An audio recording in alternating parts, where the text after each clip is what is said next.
네, 창세기 37장의 마지막 36절은 요셉이 애굽의 친위대장 보디발에게 팔렸다라고 말씀하면서 요셉이 형들의 손에 팔려 애굽으로 내려가는 그 과정을 마무리합니다. 이후 요셉은 보디발의 집에서 종으로 있다가 가정 총무에까지 올라가지만 또 여주인의 모함으로 옥에 갇히는 등의 고초를 겪습니다. 이렇게 요셉이 애굽에서 애를 쓰며 살아가는 동안 가나안에 남아있던 그의 가족들도 그들 나름대로의 삶을 열심히 살아갔습니다. 특별히 본문은 유다가 결혼하여 자식을 낳고 그 아들들이 결혼해 또 자식을 장성하여 결혼을 하게 되는 그런 일들을 그리고 있습니다.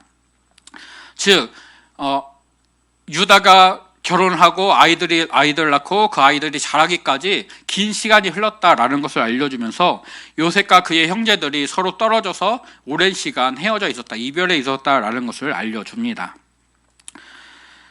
또 이것은 그러면서 이제 창세기 저자는 요셉의 이야기를 잠깐 멈추고 본문 38장에서 유다의 이야기를 기록하고 있습니다. 이것이 야곱의 족보이기 때문에 37장 2절에서 말씀하는 대로 야곱의 족보이기 때문에 요셉의 이야기가 먼저 나왔었지만 그의 이야기가 멈추고 다시 유다의 이야기가 나옴으로써 요셉만의 이야기가 아닌 야곱 가족의 이야기, 야곱의 이야기로 이제 들어가 있습니다. 1절에서 유다가 자기의 형제들로부터 떠나 내려가 아둘람 사람 히라와 가까이 했다라고 말씀하는데요. 히라와 가까이 했다라는 이 구절은 히브리어 원어 성경에서는 히라를 방문했다는 의미가 있고 또 히라와 같이 거주한다라는 의미도 있으면서 또 히라와 어울렸다라는 의미가 있습니다. 그래서 우리 개역개정 성경은 히라와 가까이 했다라는 이 세 번째 해석을 따라서 가고 있는데요. 이 말씀과 그의 형제들을 떠났다라는 말씀과 연결하게 되면 그전에는 유다가 형제들과 함께 어울려 살았는데 이제는 형제들을 떠나 아둘람 사람 히라와 어울리게 되었다라고 말씀하는 것입니다. 즉 유다와 그의 형제들 사이에 어떤 사건이 있었고 이 사건으로 인해서 유다가 그의 형제들을 떠나게 되는 일이 생겼고 그래서 유다가 새로운 사람을 만나고 그와 함께 어울리게 되었다라는 것을 말씀해 줍니다. 아마도 요셉의 일 때문에 그들이 헤어지게 된 것 같습니다.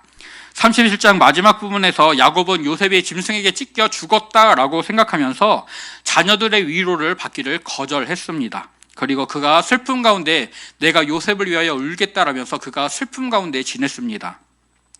이렇게 자신들의 위로를 거절하고 요셉만을 애뜻이 여기면서 계속 울며 슬퍼하며 지내는 야곱의 모습을 보면서 자녀들은 우리 때문에 아버지가 저렇게 슬퍼하는데 라는 죄책감을 느꼈을 것입니다.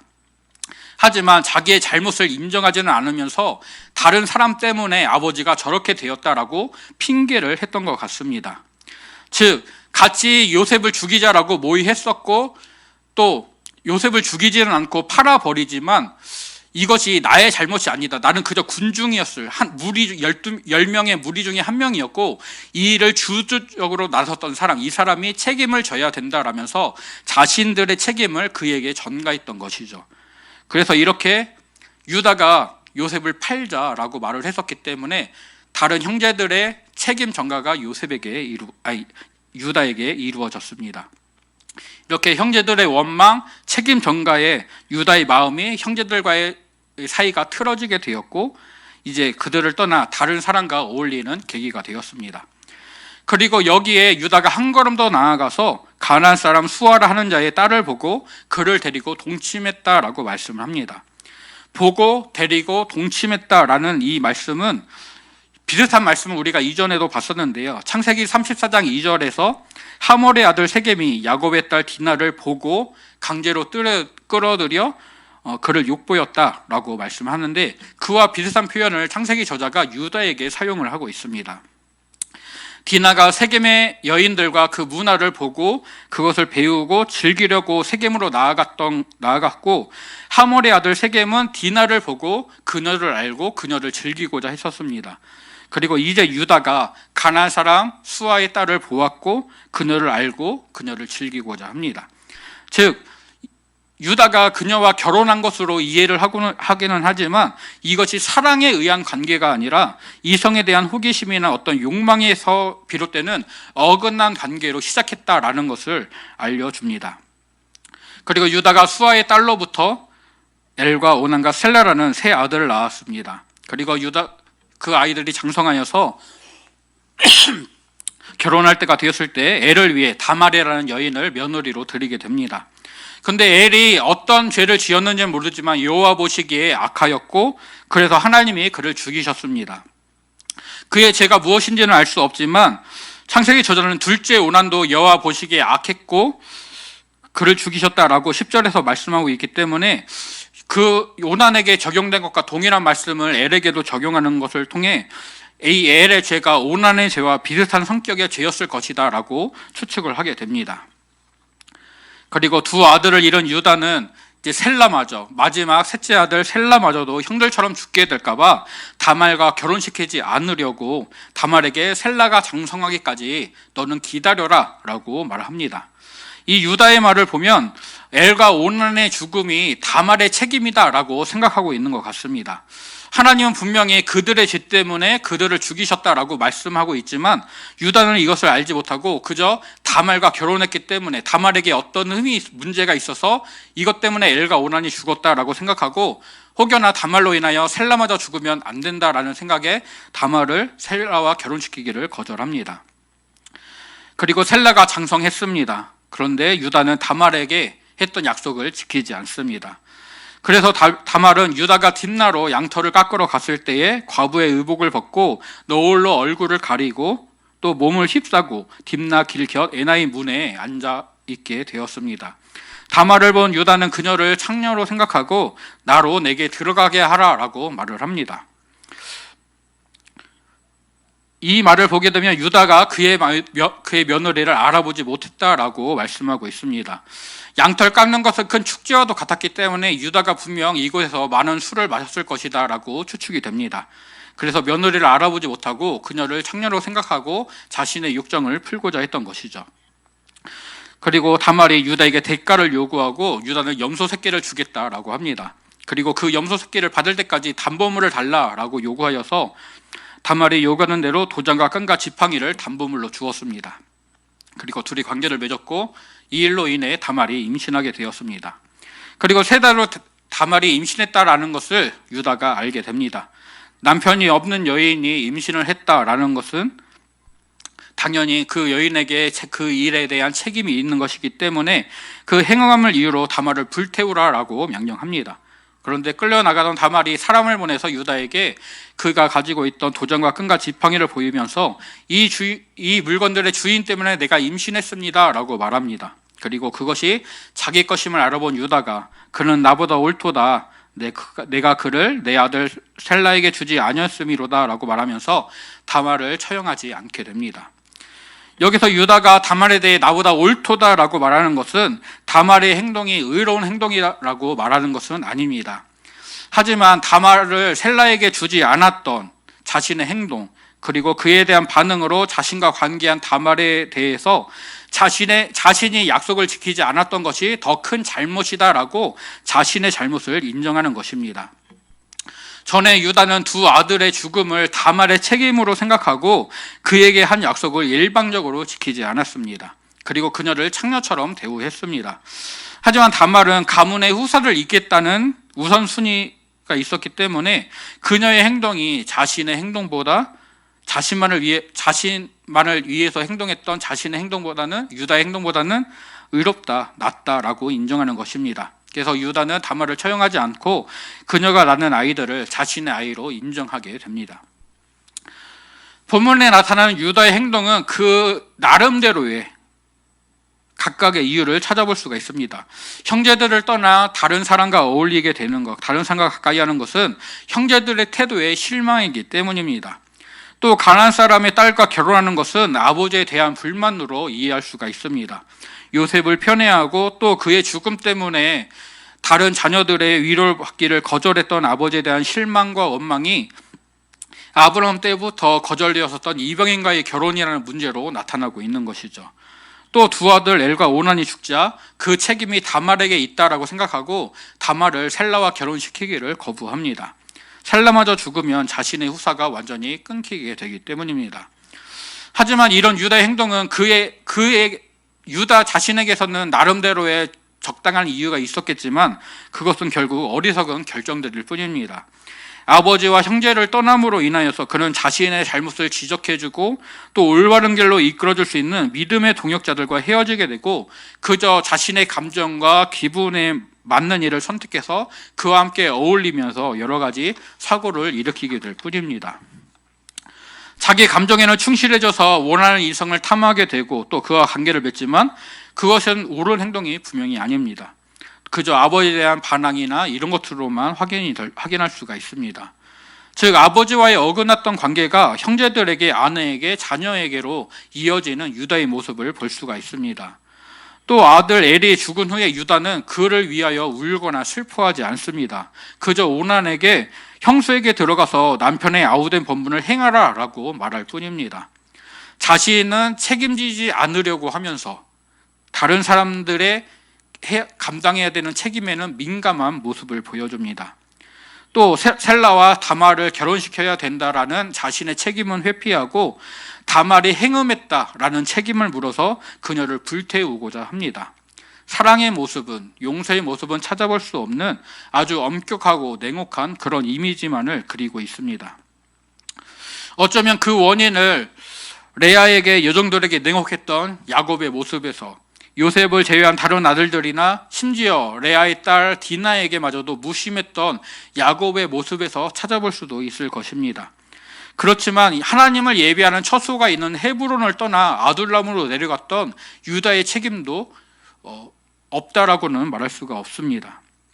즉 오늘 이 유다의 모습을 보면서 우리는 누구와 함께하느냐, 누구와 어울리느냐라는 것들을 점검해 봐야 합니다.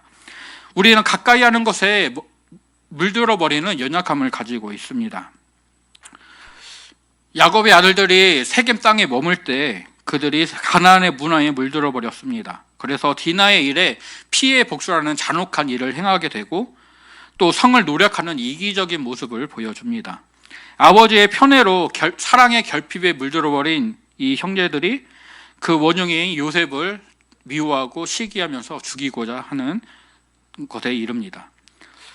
아버지와 형제들에게 했던 기대나 이런 것들이 채워지지 않았던 유다가 그들을 떠나게 되고 다른 사람들과 어울리면서 점점 가나안의 문화에 익숙해지고 물들어 버립니다. 그래서 이방 여인과의 결혼, 또 자신의 욕구를 해결하기 위해 창녀를 찾는 그런 모습들은 유다가 세상의 문화에 완전히 물들어 버렸다, 지극히 육체적인 사람이 되어버렸다라는 것을 보여주고 있습니다. 놀라운 것은 이랬던 유다가 창세기 44장에서는 변화된 모습을 보여준다는 것입니다. 창세기 44장 33절과 34절 말씀을 보면 이제 주의 종으로 그 아이를 대신하여 머물러 있어 내 주의 종이 되게 하시고 그 아이는 그의 형제들과 함께 올려 보내소서. 그 아이가 나와 함께 가지 아니하면 내가 어찌 내 아버지에게로 올라갈 수 있으리까. 두렵건대 제가 내 아버지에게 미침을 보리이다 라고 하면서 다른 사람을 위해, 특별히 미워했던 아버지와 그리고 배다른 형제인 베냐민을 위해 행동하는 그런 모습을 보여줍니다. 요셉의 형들이 애굽으로 가서 양식을 샀습니다. 요셉은 형들을 첩자라고 말하면서 그들 스스로의 신상과 가족 관계를 말하게 합니다. 그리고 다음에 다시 올 때는 너희들의 막내 동생 그를 데리고 와야만 양식을 살 수 있을 것이다. 그래야만 너희들이 첩자가 아니라는 것을 내가 믿겠다라고 말을 합니다. 그러나 야곱은 베냐민을 애굽으로 보내는 것을 거절했었고 양식을 살 수 있는 기회들을 여러 번 지나게 되었습니다.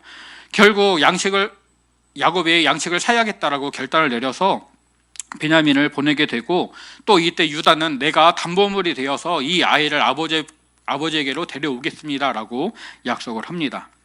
다시 애굽에 와서 양식을 산 후에 돌아가게 되는데 요셉이 은잔을 베냐민의 짐에 숨겨두었다가 다시 잡아와 베냐민을 애굽에 억류하고자 합니다. 그리고 이때 유다가 아버지와 베냐민을 위해 내가 책임을 지겠습니다라고 말을 합니다.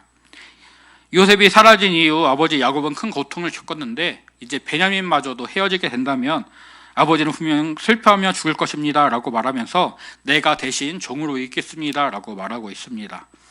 44장에서 아버지를 위해 또 베냐민을 위해 말하고 행동하는 유다는 분명히 37장에서 동생을 팔아버리자라고 말했던, 그리고 본문에서 자기의 욕심과 자기의 마음과 기분을 따라 행동했던 그 사람 유다가 맞습니다. 창세기 저자는 본문의 이야기를 통해 유다가 다말의 행동을 보고서 그는 나보다 옳도다라며 자신의 잘못을 인정하게 될 때, 자신의 부끄러움을 인식하고 잘못을 인정했을 때 그의 변화가 시작되었다라는 것을 보여줍니다. 또 본문에서 다말은 과부의 의복을 벗고 다른 옷을 입었습니다. 유다가 그녀를 보고 창녀로 생각할 수 있는 옷을 입었습니다. 유다가 염소 새끼를 대가로 주겠다고 했을 때 다말은 그것을 보증할 담보를 요구했고, 염소 새끼는 받지 않은 채 담보물안을 가지고 그곳을 떠납니다. 결과적으로 유다는 염소와 옷으로 속임을 당했습니다. 야곱의 아버지를 옷과 염소로 속였다가 아들들에게 똑같이 염소와 옷으로 속임을 당하고, 또 그 일을 행했던 유다가 다말에게 염소와 옷으로 속임을 당하고 있습니다. 그리고 유다는 다말이 보낸 도장과 끈과 지팡이를 알아봤습니다. 이 구절은 37장에서 유다와 그의 형제들이 아버지에게 했던 말, 우리가 이것을 발견하였으니 아버지의 아들의 옷임과 보소서라는 말씀을 반영하고 있습니다. 염소를 죽여서 그 피를 요셉에게서 맡긴 채색 옷에 묻히고 그것을 아버지에게 가져다 주면서 이것이 아버지의 아들의 옷이 맞는가 보십시오라고 말했던 그 말씀을 반영하면서, 즉 유다도 그가 행한 대로 갚음을 받는다라는 것을 보여줍니다.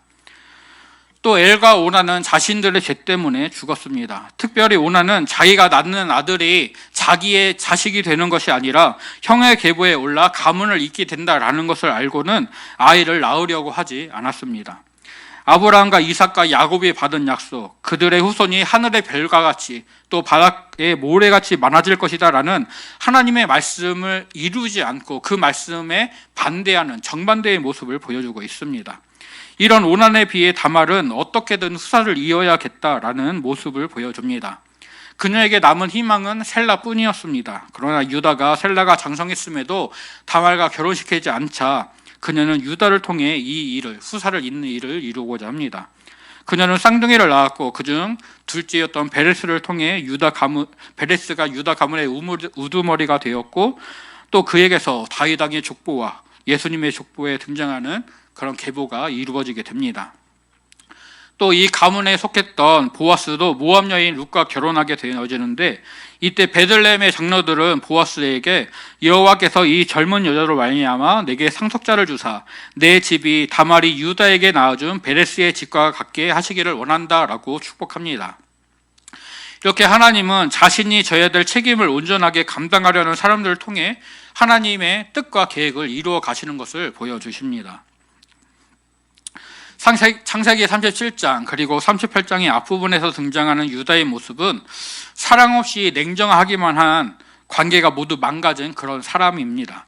그는 스스로 예외 자리를 떠나고 믿음이 없는 이방인들과 어울리며 더욱 스스로 나락으로 향해 나아가고 있습니다.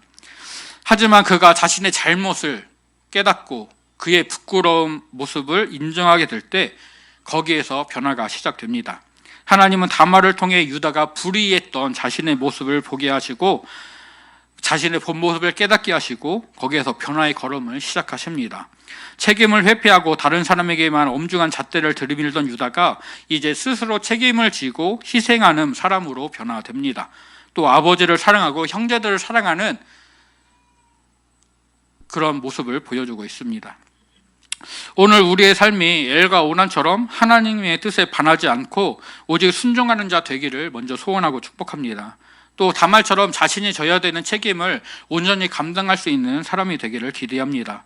하지만 그것을 행하는 우리의 행동이 그저 다른 사람보다 옳은 상대적인 의로움을 갖는 그런 모습이 아니라 절대적인 하나님의 기준에 맞추어서 하나님의 말씀에 맞추어서 그름이 없는 그런 모습이 되어야 할 줄로 믿습니다.